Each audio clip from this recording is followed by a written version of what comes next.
welcome Thank Mr. you. Graham Gouldman, everybody. Thank you very much. Thank you.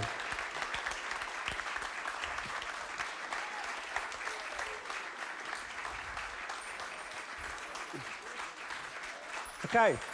Thank you. Thank you. Yeah, stand up, Thank you. Mr. Graham Gouldman. Thank you very much. How very nice. Lovely. Thank you. Yes. In a minute, Graham, in a minute. Okay, I'm not doing anything.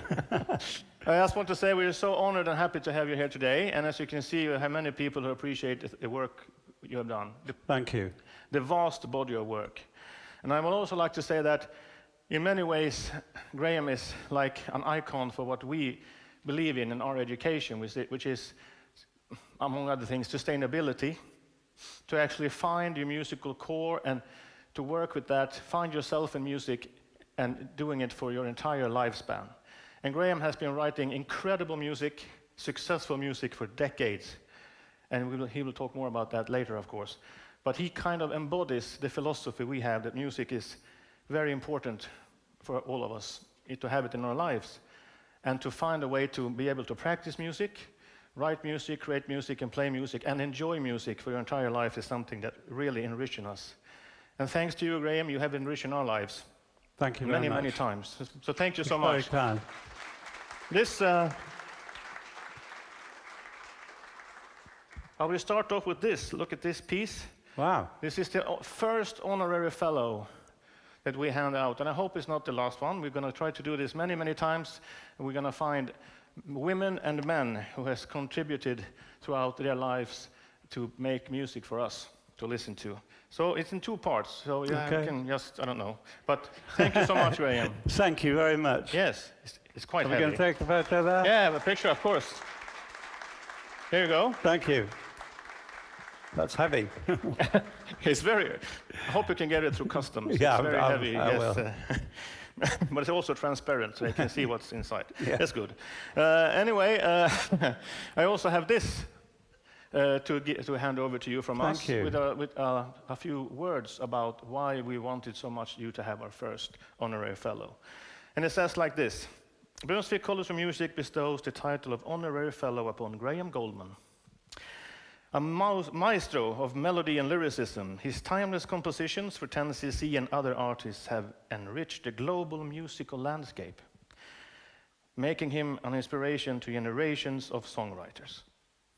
Again, thank you, Graham. Thank you very much. Thank you. Okay. Thank you. Thank you so much. And Can I just say a few words? of course, we love to hear you say a few words. I'm very honored to be the first honorary fellow of BEMU. Yes. Is that right? Yeah. And thank you to David, who I met, and to Peter for inviting me here.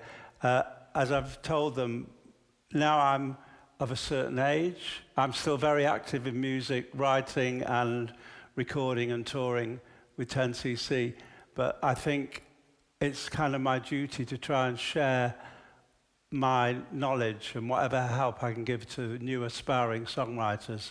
And today I heard 3 songs that were written by the students, that were written by some of the students here, and they were all great. I have to say that honestly, they were imaginative, beautiful melodies and lyrics. So if I can impart a little bit of my experience to help them and inspire them, then I'm very happy. So this is a bonus. Thank you very much. Thank you so much. Thank you. Shall I put this down somewhere? I can hold it for you if you like. Okay. Yeah, and I can't play the guitar with this in my hand. no, That's impossible. It's a bit big for a pick also, yes. Oh, that's great. Yeah, it has lighting in it. Look, it lights up. Clever. Yes, very clever.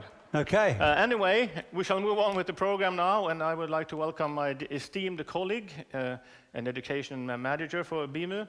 It's David Myhr. Big applause for him. Thank you, thank you. Thank you, Peter.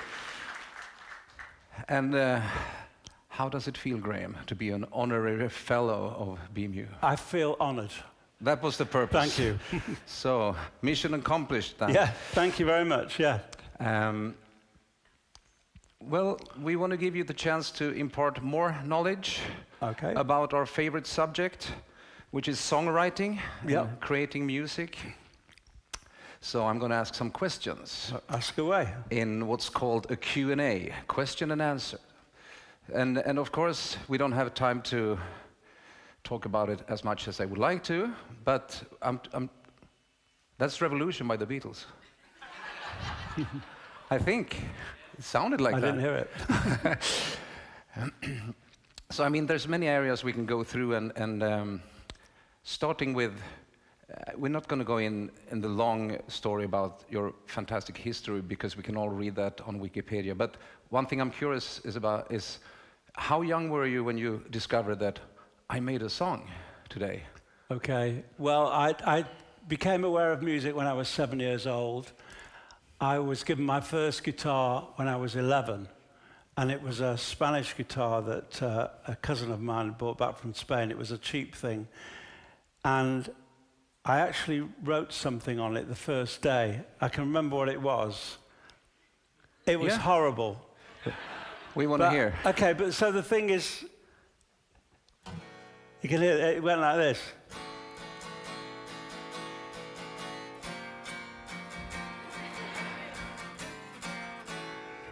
Brilliant, eh? So, I've never had the guts to play that to anybody before. But anyway, I think from small beginnings, I fell in love with the guitar. I was born at a time when the music I was listening to as a young teenager really infected me. All the great stuff coming out of America, and then eventually, I mean, people like Eddie Cochran, Buddy Holly, the Everly Brothers, and all the great British bands, until eventually we got to the Beatles, who were my biggest inspiration. And so I was lucky to be born at the time I was born, and was inspired to really start writing by the Beatles. So I started sort of dabbling in songs when I was about 16. And that song was when you were like 7? 11. No, I was 11. So this is where I want to be curious. Between 11 and 16, were there more of that? No more of that. That was so horrible that I didn't bother until I was a bit later. I was with a band called the Mockingbirds, and we wanted to make a record. And in this, I'm talking about sort of like 63, 64, and no one would give us a song. So I thought, well, I'll start writing. I had done a little bit, and then I took it really seriously, very inspired by what the Beatles were doing, because up to then, there's not been that many bands that wrote songs for themselves. Yeah.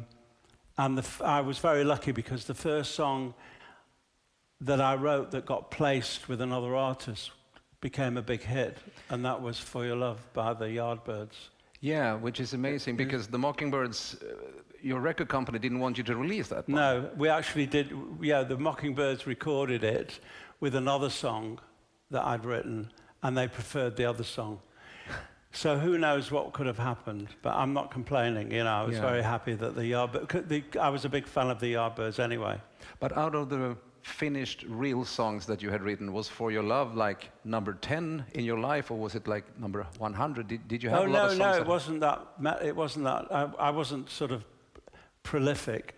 I'd only written a few songs really up to that time. Really, I was lucky. That's a good start, and then I guess that must have given you the feeling that I can apparently do this. Yeah, I could do it, and it also started off a relationship with the Yardbirds that led them to recording 2 more songs of mine. One of which we're going to hear tonight. We are. A song called Heart Full of Soul. Yeah. So at that early time,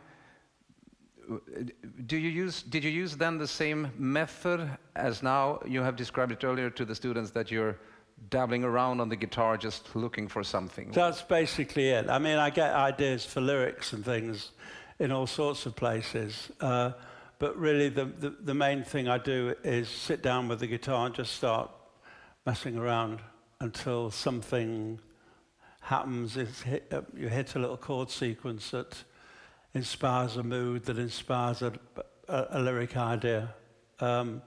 It's a bit of a mystery, as I spoke about it today. So it's very strange what happens, but once you get onto that songwriting track, it kind of, I always call it like chasing the song. I can hear what's coming. I don't have to, I'm not writing it, I'm just hearing it. And where it all comes from is a mystery. And every songwriter I've talked to about it has pretty much the same experience. Yeah, I think the best theory might be just listening to a lot of music and kind of processing it in the back of your mind, somewhere deep down. Everything you've ever heard really is influencing what you're writing, or you're trying to emulate things. I mean, I did rewrite a few Beatles songs. Yeah, but good trick. I was stopped, You can't do that. Did you improve them? I'm still influenced by it. I mean, there are certain things I can hear, not necessarily the chord sequence, but there's sort of certain rhythms. Yeah. That, like things we said today, that da-da-lam, bam, bam, bam, bam, that sort of thing. Yeah. I just love that. So this first song that you now premiered for the first time, like a world sensation, does it have a title if you want to register it at the Copyright Society? No, it's not. And no one's covered it either. So I can't think why. I can't get it out of my head, actually. I'm sure you can't. You'd like to. All right, so you've been talking in previous interviews about the influence from your father. He was, he gave you some ideas. Yeah, so more than that. My dad was not a professional writer, but he was good enough to be a professional writer. But he had a young family, we didn't have much money, and he worked. But really, at his heart, he was a writer. He wrote plays. He was very involved in amateur dramatics. And I was very lucky because I had someone in the house who I could write a lyric and show it to him, and he'd make it better. Or he would come up with lyric ideas. I mean, one song that I'm going to sing later, which is No Milk Today, was his idea. He'd been to visit one of his friends. His friend wasn't in, and he turned on the doorstep and noticed the empty milk bottle. I don't know whether you have that in Sweden. The milk was delivered every day by a milkman. And if you didn't want the milk, you left a note in it that said, "No milk today." So he came home, he said, "I've got a great idea for a song, No Milk Today." I said, "That is a terrible idea." I said, "Who would be interested in that?" He said, "No, you're missing the point. It's the fact that it's what the milk bottle symbolizes. It's that love has left the house." That's how he saw it. And then we wrote the lyric together. And there was another song. I told him an idea for a song I'd had about falling in love with somebody at a bus stop. Yeah. I came home one day, and he'd written the first verse, "Bus stop, wet day, she's there, I say, please share my umbrella." And as I read the words, I heard the song. So the words told me what the melody was. It was like magic, fantastic. And then I finished the rest of it like really quickly. I mean, there can't be a better moment than now to play that song. Shall we invite Peter Quint? Oh, yes, please. Or as we know him here in Sweden, Peter Quint.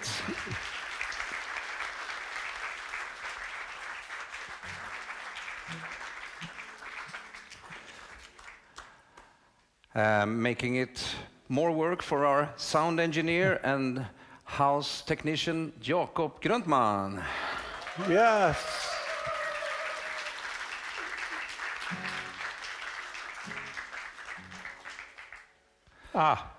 So Graham, we need to have it plugged in, yes. And so then you got the first part, but then you followed where the song led you into the second part? Yep, and it was all written very quickly. In fact, I wrote some of it on an actual bus. But I found that the best songs come really, really quickly. That's been in my experience, for me, that's what happens. It's almost as if the song almost already exists in your subconscious or somewhere in your head, and it just comes out. And it was recorded by one of the biggest band in Britain at the time, the Hollies, a fantastic band. Yeah. And how did that happen suddenly? They had already recorded one of my songs, but we got to them by our publisher. That was Look Through Any Window. Okay, so that was the first one. Yeah. Are we sitting down to sing this? Yeah. Okay. Yeah. It gets this cozy feeling. Yeah. And I'm absolutely in love with this song and have been since I was a teenager and tried to play it in the local pubs up in Piteå. I couldn't imagine singing it with you then. Okay. Well, we're going to do it. But we're going to do it. And Peter Quint here is one of the guest lecturers here at BEMU. He can also write songs. Maybe a future honorary fellow. Thank you, David. Okay. Shall we try? Yeah.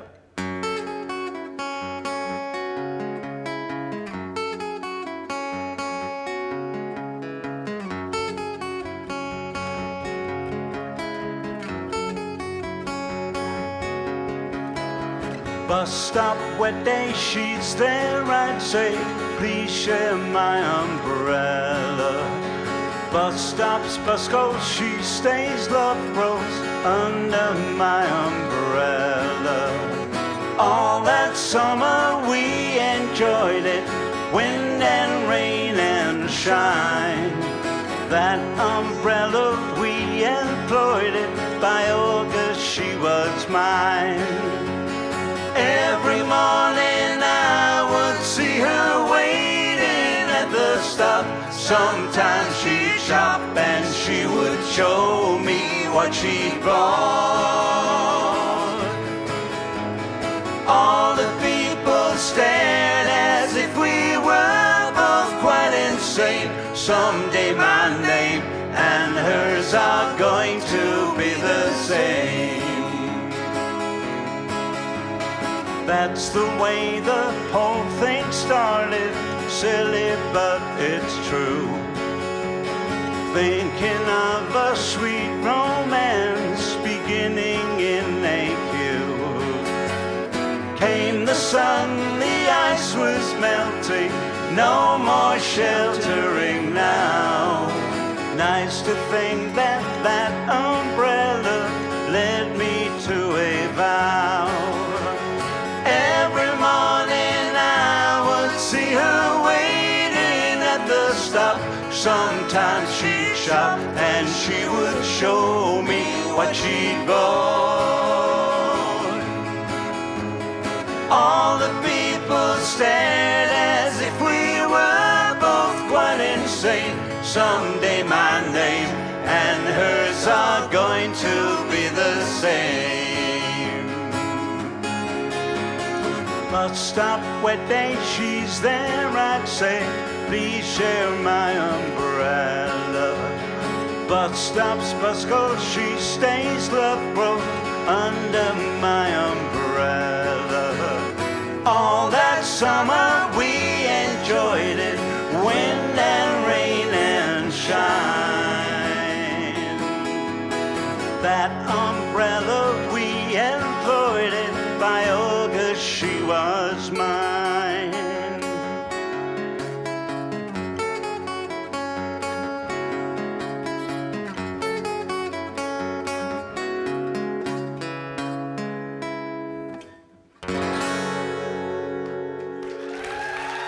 Thank you. Thank you. Thank you.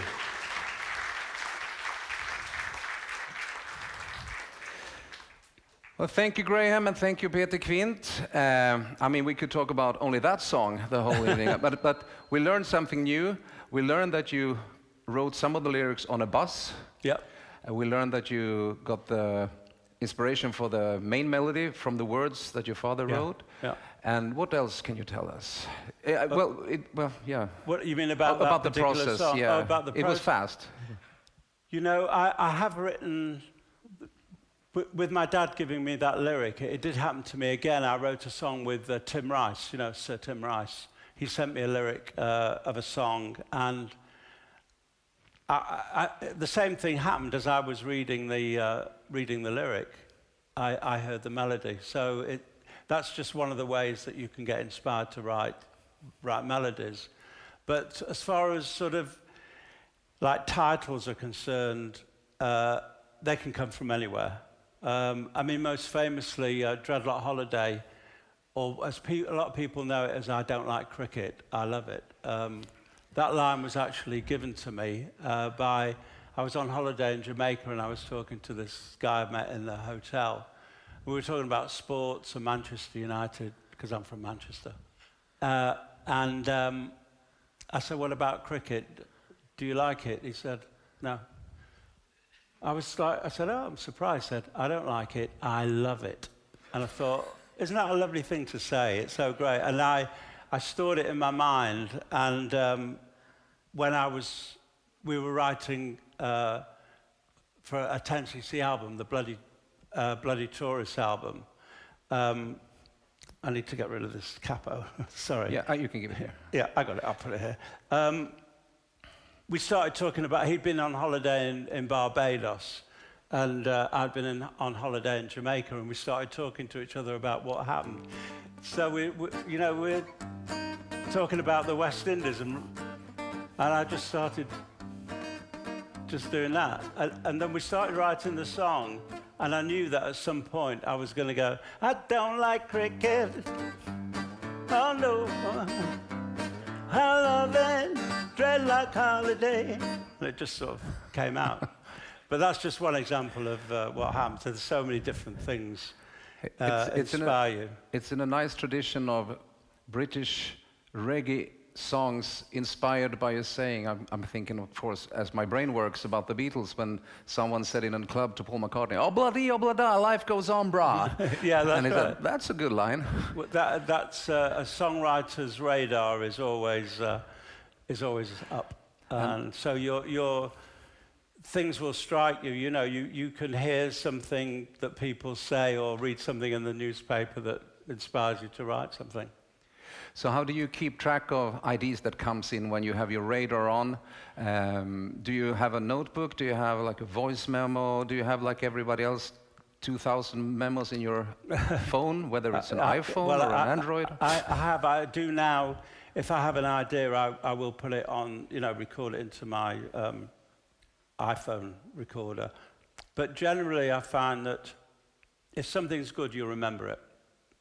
Like, if I write something one day, if I don't remember it the next day, the whole thing, if I've written a complete thing, generally it doesn't mean it's not that great. That's in my experience anyway of writing. Yeah.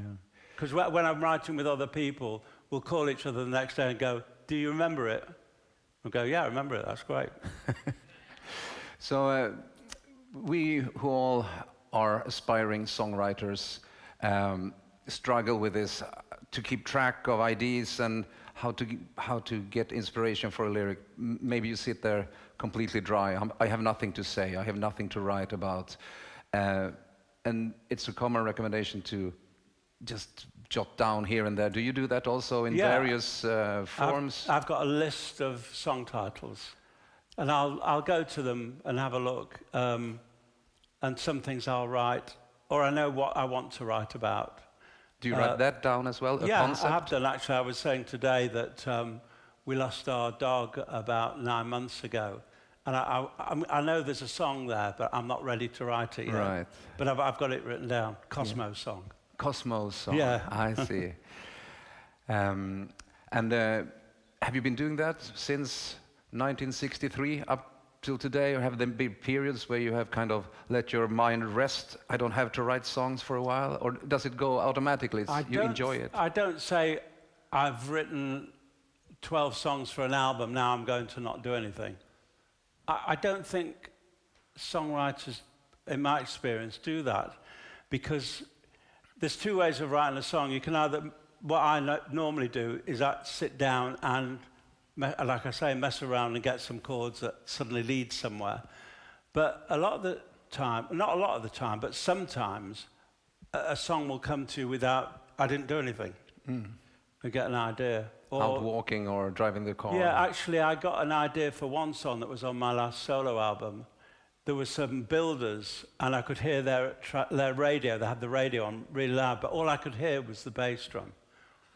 And suddenly I started thinking about an idea for a song. Yeah. And so I didn't set out to write a song, but something happened to me that caused me to write it. His last album is called Modesty Forbids and is out on the great independent label lowjinx.com. So I can highly recommend it. Thank you. And there's a song on that album which has a very clear concept.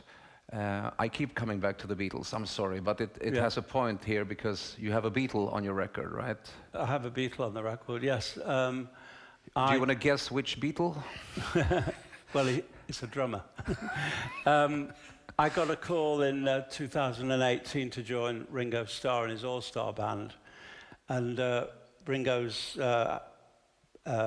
producer, his tour producer, I had a meeting with him, and his first question was, would you like to join Ringo Starr in the all-star band? And I said, that is a really stupid question. Well, anyway, I did it, and I did 2 tours, and it was fantastic. I loved every minute of it. And it inspired a song that Ringo actually plays drums on. The song's called Standing Next to Me, and it's basically about the experience of what it was like to work with Ringo. So it's about working with Ringo, and Ringo plays drums on it. Yeah. Isn't that amazing? Yeah. Do you want to hear 30 seconds of that? Yeah, why not? You'll hear the Beatle influence in it as well. This is an ergonomic position. There it is.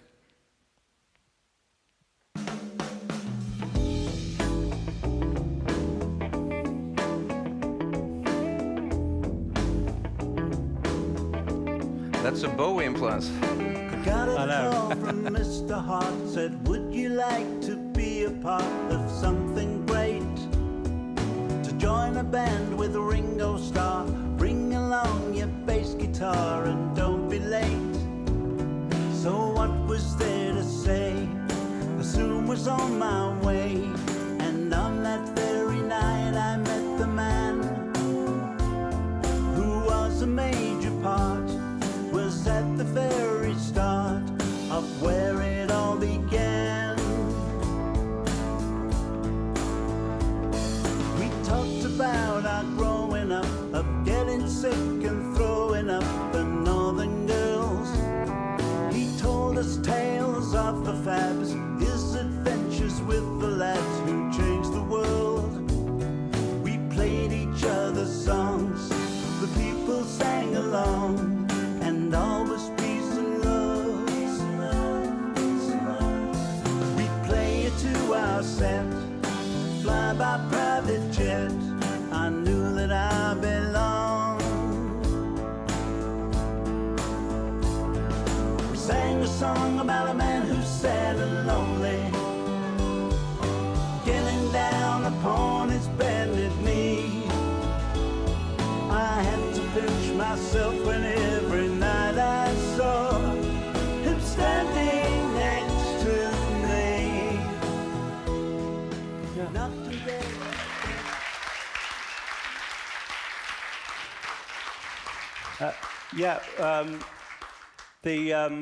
About the chorus to that song, I used to sing Act Naturally with Ringo, like doubling with him on his voice. So that we sang a song about a man who's sad and lonely, getting down upon his bended knee. I kind of nicked that lyric. Yeah. Although I did pay the songwriters. You did? They do, yeah. Oh, because really? I wouldn't have written that lyric without them having written the song, Act Naturally. But that was very kind of you, because I've learned sometimes that to make kind of a quote within a song sometimes is looked upon as part of the game, you know? It was too much for me.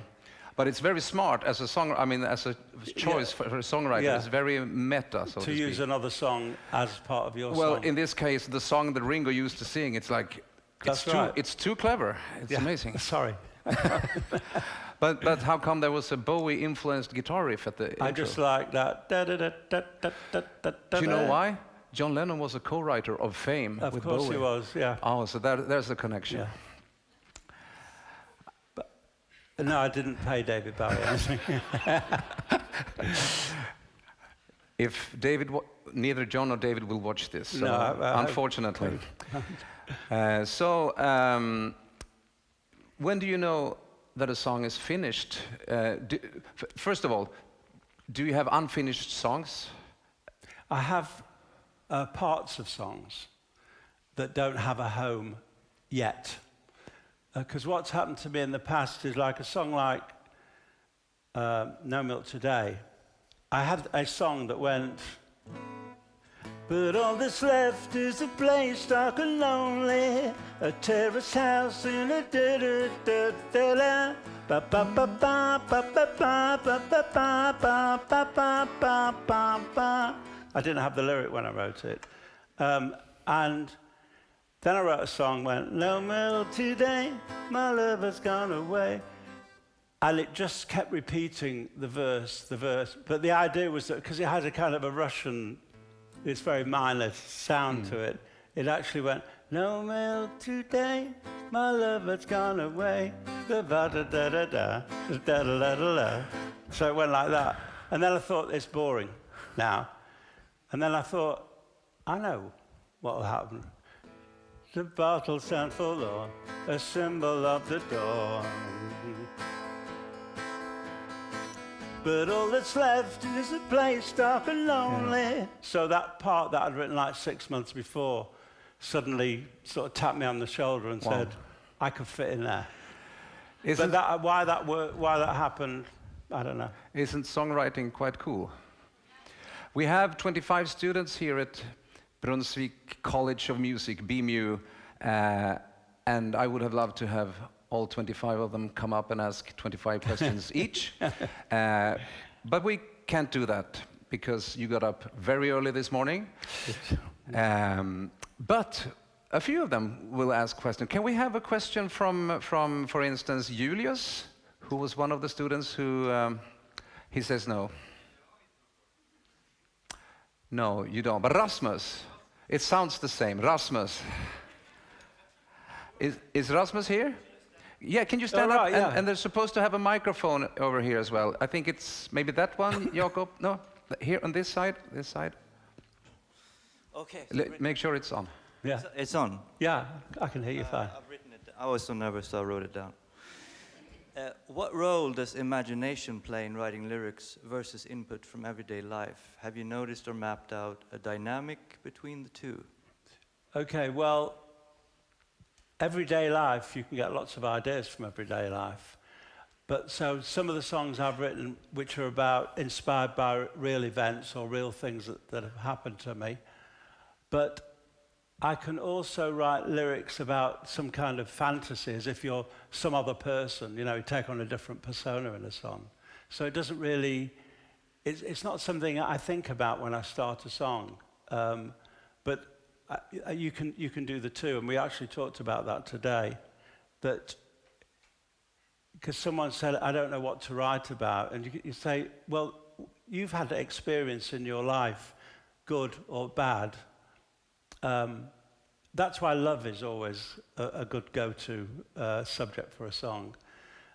Whether it's you've been hurt by love or you've been, you know, happy to have found love, whatever it is. But to me, there's no sort of, and Tennessee Sea were a very good example of writing songs that had nothing to do with love. I mean, we had a song called You've Got a Cold. I mean, who would ever write a song about having a cold? Well, we did. So I hope I've answered your question, that nothing is out of bounds, but as long as it's something that moves you to continue, you know, to keep writing it. So I suppose the answer is whatever touches you. Of course. Works. And the hope is that what moves you and inspires you to write and the feeling that you get is transmitted to the listener that feels the same as you. That's beautifully put. Thank you. Thank you, Rasmus. May we have Linda, or hand over the microphone to Linda, and come in to the limelight here. Oh, no. Is it on? Yeah. Oh, yeah. Okay. Hello. Hi. We were talking earlier today, and I told you about how my dad had a few CDs at home when I was a kid, and most of them were classical, but then he had the Deceptive Fence by 10cc, and me and my little sister were listening to that one almost every day. And we loved the playfulness in the music, even though we didn't know any words. We didn't know what you were singing about. Right. So we loved the playfulness and the harmonies. Oh my God, the harmonies. Yeah, we're So big both, on harmonies. Yeah, really good. So me and my sister, we love singing harmonies. Probably one of the reasons, I can imagine. But there was something about the words, like the lyrics, and like in The Things We Do for Love. Yeah. Agree to disagree, but disagree to part. That was my bit. It was. Oh my God! It's like it was so catchy and like hypnotizing somehow. Yeah. I didn't know what it meant, but it just got stuck. Yeah, it's actually a phrase. There's a broadcaster who uses that phrase a lot. I think I was the first person to say it. I mean, maybe I could well have heard it somewhere and, stolen it. Who knows? But it works very well, doesn't it? Yeah, but so my question is, I'm really curious about the playfulness in music and trying to work with my inner child and get the playfulness, because I love playfulness in music. There's something playfulness in music. Playfulness, yes. And how did you guys work with playfulness in music? How did you had you any techniques? I think with 10cc we were allowed to be playful because we had our own studio. We wrote for ourselves. We weren't writing for you or anybody else. We weren't writing for the record company. It was purely for what we wanted to do, and we loved doing it. By coincidence, other people liked it to quite a big extent. So if you have an idea that's a sort of playful lyric or is funny or whatever it is, I definitely sort of follow that. But if you're, it depends on the sort of person you are, really. I've written playful lyrics, like sort of funny lyrics, and then I can write something really very, very serious as well. I think it kind of, when you're a writer, it kind of reflects part of your own personality, or the many facets of your personality. So I can be a happy person, I can get emotional, I can get whatever, and it all comes out. I hope I answered your question there. Yeah. Okay. Thank you, Linda. Thank you. Maybe Alexander Graham, speaking of today's Grahams. Sorry? My question has been answered. That's good. Yeah, you asked it before. Thank you, Alexander. And then we have Cecilia. Did you have a question? Siri, do you have a question? Hey, Siri. If Cecilia isn't available, maybe one of the audience is very keen on answering, no, not answering, asking a question. We have one there, yeah? Hello. Hello. I wonder how much music theory you use in your songwriting. I'll tell you how much I use. None. Okay, thank you. It doesn't inform what I do. It's an interesting question, but you don't have to. I mean, a blind person could write poetry, right? They don't have to see the words. They just know it comes out. I'm not knocking it, and it would have been maybe useful to have learned to read and write music. But most musicians that I work with, I can just, play the guitar and they see what I'm playing and they hear it and they know instinctively what to play as a sort of accompaniment. I don't have to write the parts out. And that's what happens when we record as well. When I'm recording now, like yesterday I was recording, I put one guitar down, then I suddenly heard this keyboard part. I don't play the keyboard myself, but I sang the part to Graham, who I'm producing the record with, and he played it, and then I had another idea. You know, one idea begets the other. And so the answer to the question is, I have my own way of, it's not even my way, it's just the way we do it. You know, I don't have to tell you what the chords are. You hear the chord. You know, I'm going from C to A minor or whatever it is. You can hear it. And today Graham showed me the ending of a song, and I said, oh, it's a D minor 7 minus 5. And he said, yeah, whatever you say. Yeah, it doesn't make any difference to me, but it could be useful. It could be useful, actually. I'm not making fun of it. It could be useful to say, oh, you know, this is a C diminished or an F minor with a flattened fifth and a augmented third. I don't even know if that's... Or as Ringo says in the intro of a song, F demented. F demented, yeah.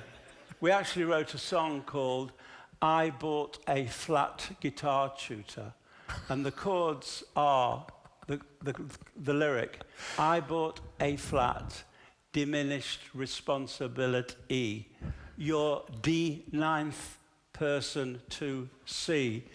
And I can't remember the rest of it, but the end of it was A, to live with you in a flat by the sea. Clever idea.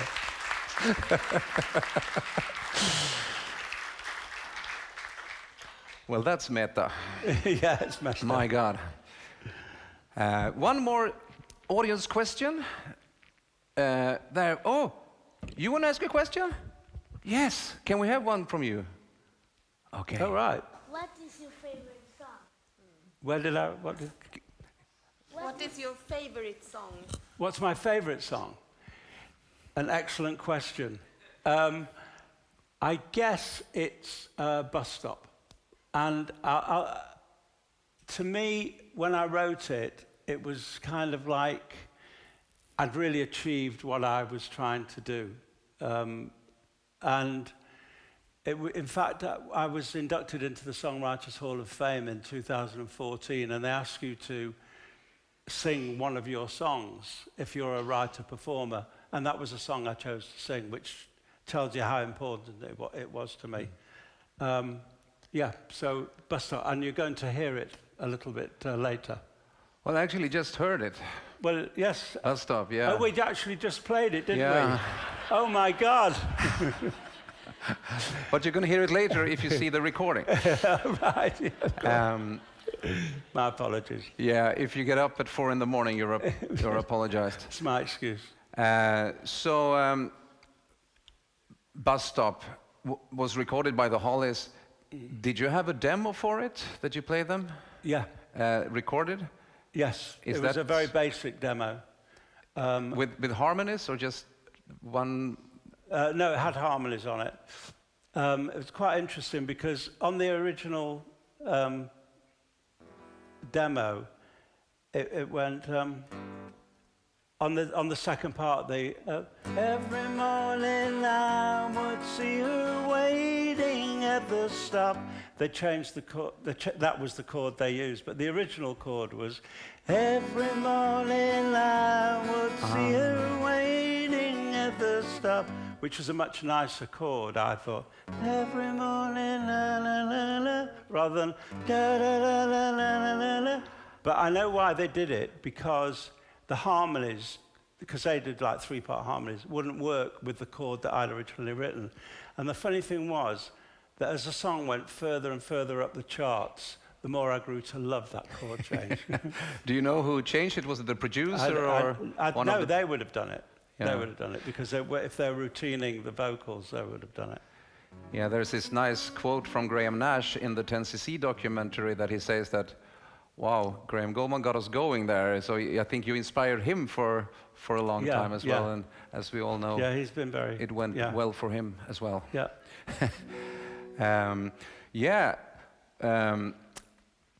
So no recording that you have like preserved of that your demo? There are. Yes, there are. There's demos of For Your Love, Heart Full of Soul. And some others, I've got someone that does my archive, and he hunts things out, things I would have forgotten about. So that's great to have. I should have told you to bring them. Yeah, well, sorry. You talked about not being a keyboard player, but do you ever go to an instrument that is not comfortable for you just to find stuff? Yeah. Sometimes I experiment with different tunings. But generally, the basic guitar tunings suit me. But actually, although I did play piano on a hit record, only one small bit, which is between verse 1 and 2 of The Things We Do for Love. I played that all by myself. Yeah, amazing. Yeah, that was about my limit. But there you go. So a song, as we know it. At least in the era before there were beats and tracks and top liners and bits and pieces put together in a computer, a song traditionally is looked at as being melody and lyrics, and to a certain extent built in with harmonies. Yeah. So between melody and lyrics, are you like as passionate and working as hard with both parts, 50-50, or do you consider yourself mostly a lyricist who happens to write melodies, or the other way around? I'm more of a melody guy that writes lyrics as well. The music informs the lyric. That's the usual way around for me. But there's always exceptions, but that's generally how I work. And we talked earlier about pieces that yet has to find a home. Is that because on that particular day you just got tired of it and went and had a coffee or tea, or do you think if you would have worked harder you would have found something? My question is about when do you know when to stop chasing, and when do you know if you're finished or not? I think the skill, part of a songwriter's skill, or any creative's skill, whether you're a songwriter or an artist, is to know when it's finished. Yeah, and how do you know when it's finished? Because you do. Oh. There's no, who's going to say, stop now? It's like, I've said it all. I've said all I want to say, and that's it. So that's another just part of the, it's not a skill really, it's a gift. It's an instinct, you know, that's it. I've done it. Yeah. And you mentioned earlier to the students that you enjoy both writing on your own and to collaborate. Do you want to elaborate a little bit on that? Yeah, I do like writing on my own, and I particularly enjoy collaboration if it's with the right person. Because, first of all, it's not that it's a lonely experience, but it's more enjoyable to write with somebody else. And also, particularly if you're writing with another guitarist, like the sound of two guitars, or three as we did before, just sounds so lovely. And it's quite inspiring as well. The other point about writing with other people is there's a little bit of pressure on you to come up with something. You don't want to sort of let the side down. But the other aspect of it is that, like I was in Nashville 3 weeks ago, and we don't write country songs per se, but writing with different people there, to me, it's quite interesting because they write very, very simply. So it's, because I use quite a lot of chords in my songs. If it's simple, it's got to be really effective, you know, if it's like just 3-chord song. Whereas I use chords to make it more interesting and more emotion and things. So any sort of collaboration is interesting, but there has to be the chemistry there. I mean, I've written with some great people. Very rarely have I not come out with anything when I've been in a, put together with somebody else. So I'm lucky in that respect. Can you name any people that you were really disappointed with? No, just kidding. I can't remember. But you mentioned it's kind of a pressured situation. You go into a room and suddenly you're supposed to sing out great ideas. It's not sort of pressure. It's just that you want to contribute, but then you get the situation with a collaboration where you can, like if you tune the guitar up, I like to play a little thing, that like.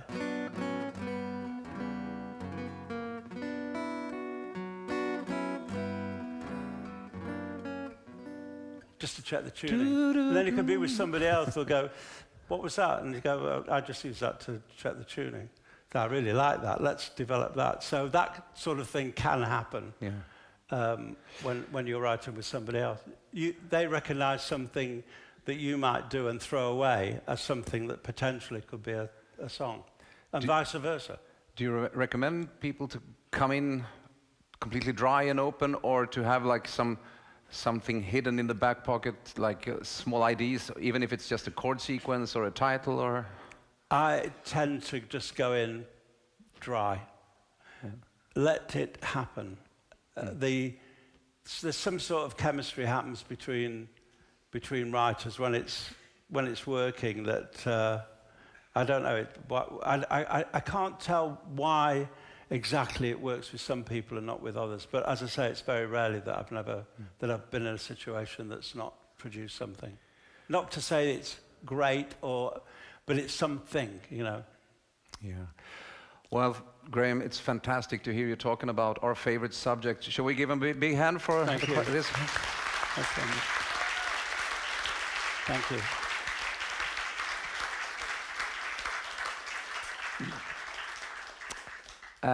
Would you like to hear some live music? That's good. Shall we play? Yeah, no. Okay. Okay, let's get a good band up on stage. Morgan Höglund, Lisa Bengter, Niklas Hilleskär, Peter Kvint.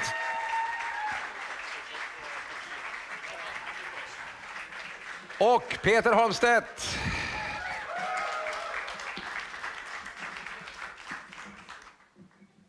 Thank you very much. Okay, we're going to do a song, a 10cc song. You're going to know this one.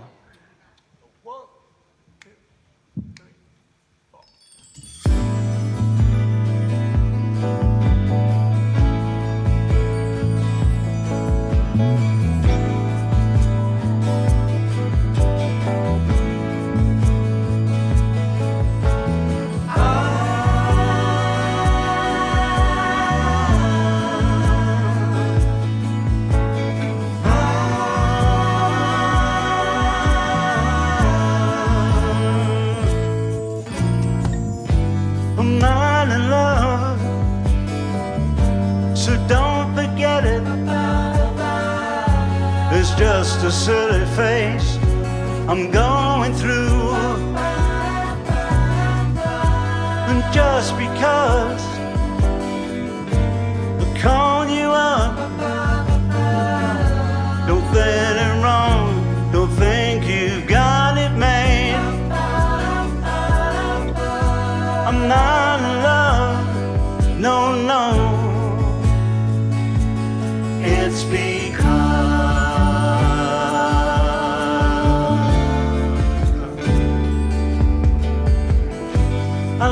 to see you, but then again, that doesn't mean you mean that much to me. So if I call you, don't make a fuss, don't tell your friends about the two of us.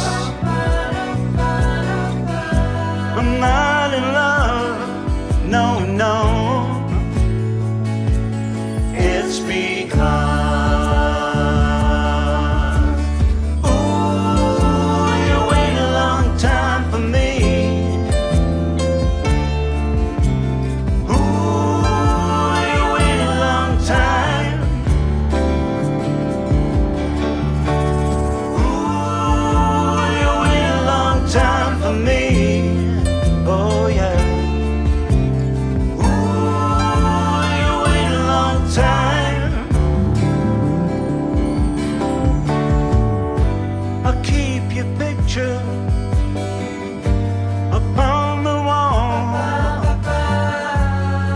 hides a nasty stain that's lying there. So don't you ask me to give it back. I know you know it doesn't mean that much to me. I'm not in love. I'm not in love.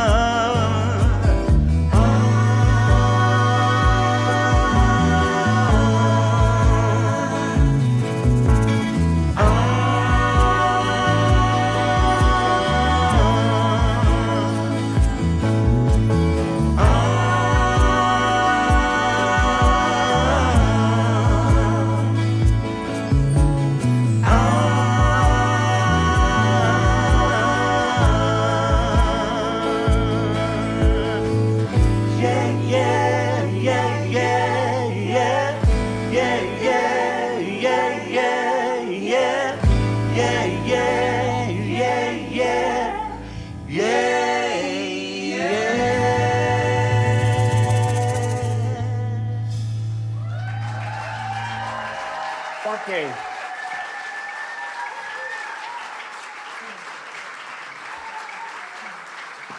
Okay, thank you.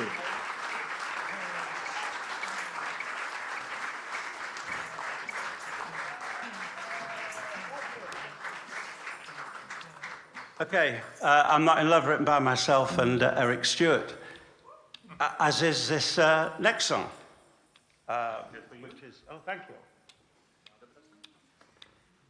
Right. Okay. Oh, yeah.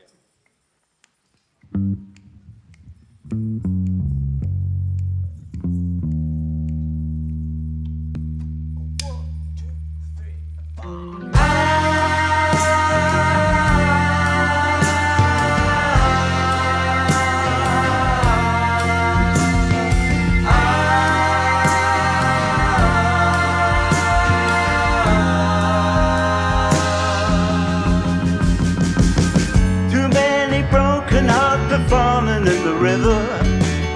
Too many lonely souls that drifted out to sea. You lay your bets and then you pay the price. The things we do for love, the things we do for love. Communication is the problem to the answer. You got a number and your hand is on the phone. The weather's turned and all the lines are down. The things we do for love, the things we do for love. Like walking in the rain and the snow when there's nowhere to go, and you're feeling like a part of you is dying, and you're looking for the answer in her eyes. You think you're gonna break up, but she says she wants to make up. You made me love you. You got away. You had me crawling up the wall.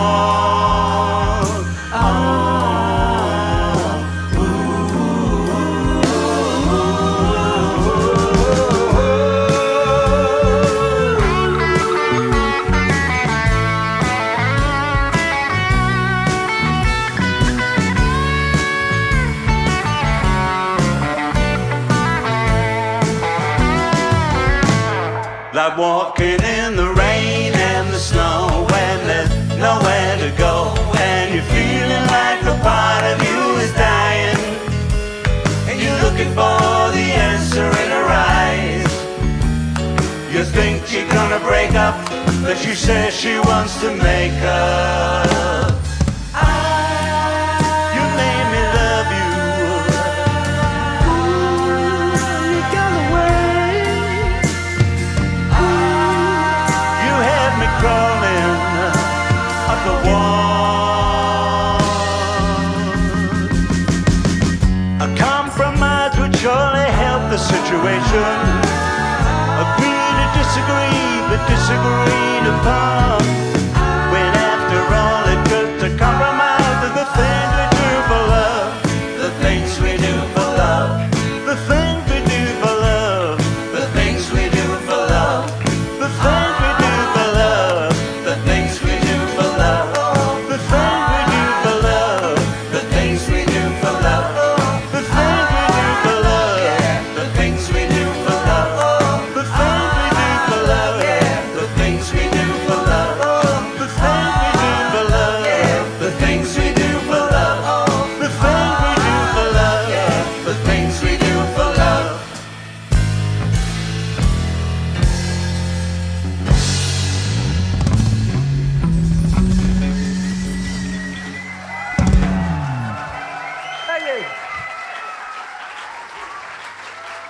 you so much.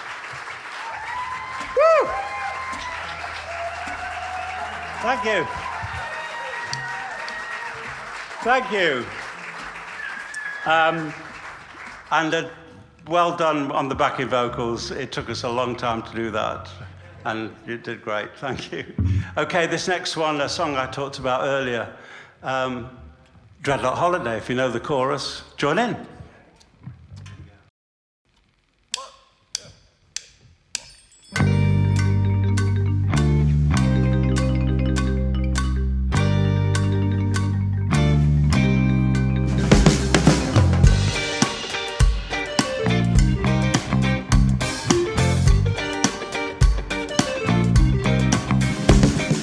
Walking down the street, concentrating on truck and right.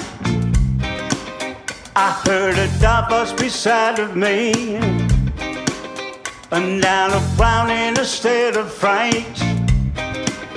I saw four faces, one bad, a brother from the gutter. They looked me up and down a bit and turned to each other.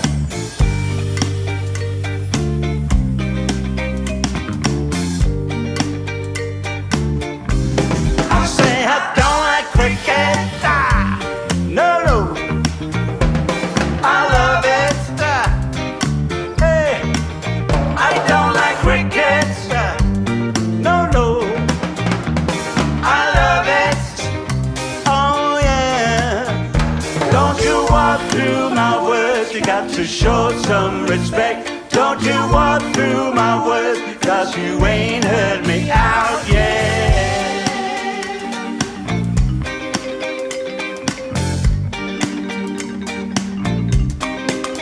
Well, he looked down at my silver chain. He said, I'll give you $1. That's right. I said, you got to be joking, man. It was a present from me mother. He said, I like it, I want it, I'll take it off your hands and you'll be sorry. You cross me, you better understand that you're alone, a long way from home. And I say, I don't like reggae, no, no, I love it.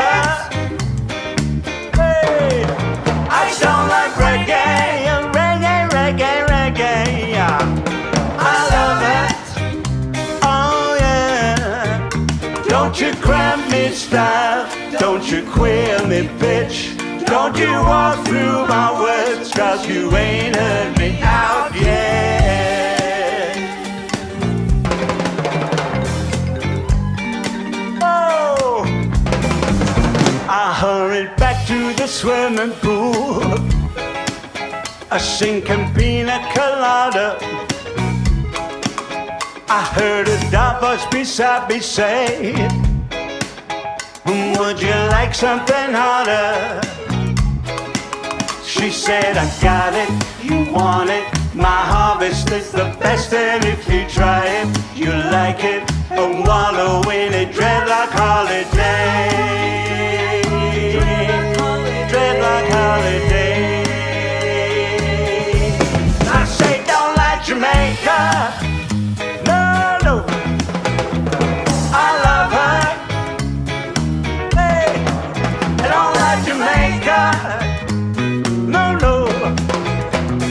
I love her, oh yeah.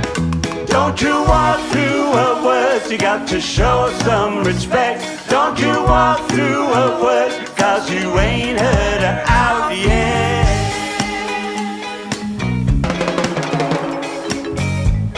There we go. I don't like cricket, oh no, I love it, dreadlock holiday. I don't like reggae, no, no, I love it, dreadlock holiday. I don't like Jamaica, hey, I love it, dreadlock holiday. I don't like Borlänge, oh no,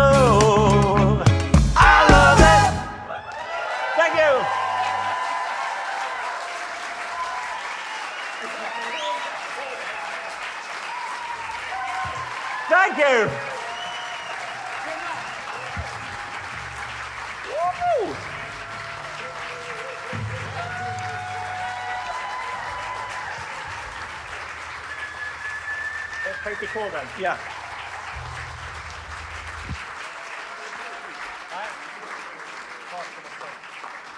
Thank you so much. Thank you. The end of it should have been, I don't like Borlänge. It was. I love it. Did it work? It was. Oh, good. I think my Swedish is not very good. Well, it's non-existent. Okay, here's a song that I wrote for the Yardbirds and featured on it the late, great Jeff Beck. Heart Full of Soul.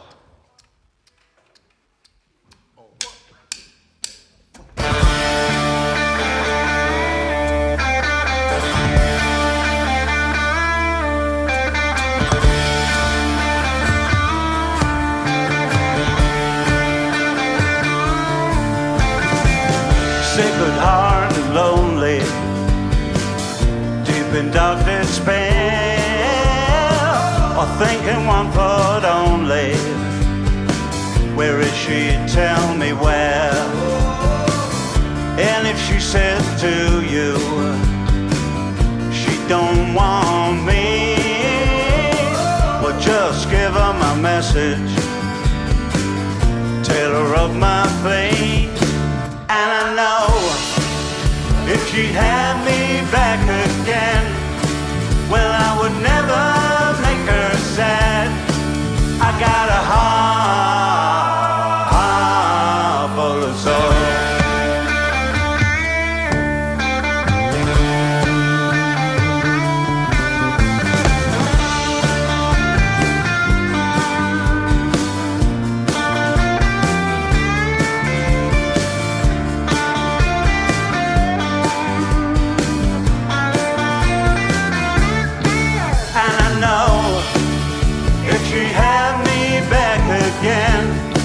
Well, I would never make her sad. I got a heart full of soul.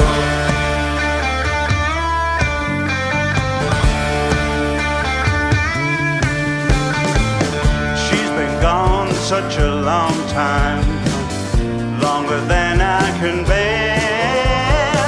Oh, but if she says she wants me, tell her I'll be there. And if she says to you she don't want me, well, just give her my message, tell her of my plea. And I know if she'd have me back again, well, I would never make her sad. I got a heart full of soul. I got a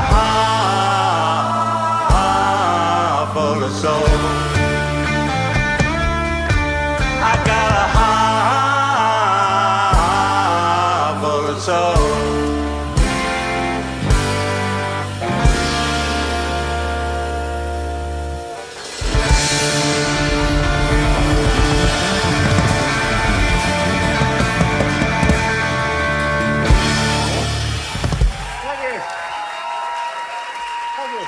Mr. Graham Gouldman, ladies and gentlemen.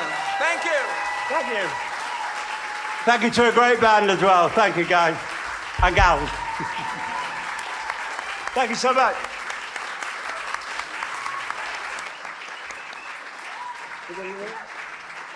If we want to, it seems likely. I think possibly we could. Okay.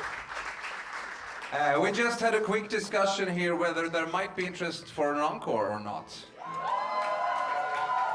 Would you like one more? I have an important message about the hashtagging of this evening.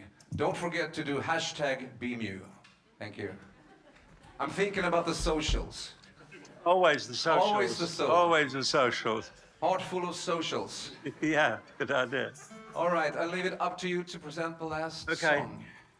Okay, thank you very much. It's been I've had a lovely time today, and it's been great playing for you this evening as well. And thank you, David, and everybody at the BEMU for making me feel so welcome.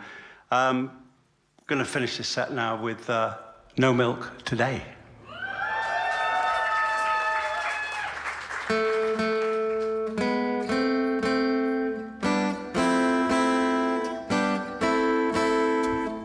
No milk today, my love has gone away. The bottle stands forlorn, a symbol of the dawn. No milk today, it seems a common sight, but people passing by don't know the reason why. How could they know just what this message means? The end of my hopes, the end of all my dreams. How could they know a palace there had been behind the door when my love reigned as queen? No milk today, it wasn't always so. The company was gay, we turned night into day. As music played, the faster did we dance. We felt it both at once, the start of our romance. How could they know just what this message means? The end of my hopes, the end of all my dreams. How could they know a palace there had been behind the door when my love reigned as queen? No milk today, my love has gone away. The bottle stands forlorn, a symbol of the dawn. But all that's left is a place dark and lonely, a terrace house in a main street back of town. Becomes a shrine when I think of you only, just two up, two down. No milk today, it wasn't always so. The company was gay, we turned night into day.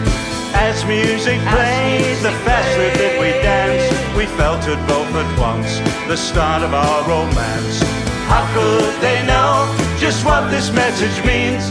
The end of my hopes, the end of all my dreams. How could they know a palace there had been behind the door when my love reigned as queen? No milk today, my love has gone away. The bottle stands forlorn, a symbol of the dawn. But all that's left is a place dark and lonely, a terrace house in a main street back of town. Becomes a shrine when I think of you only, just two up, two down. But all that's left is a place dark and lonely, a terrace house, main street back of town. Becomes a shrine when I think of you only, just two up, two down. Just two up, two down. Just two up, two down. Just two up, two down. No milk today.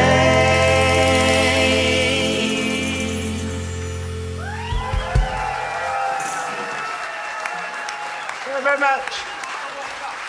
Thank you. Graham Gouldman. Thank you.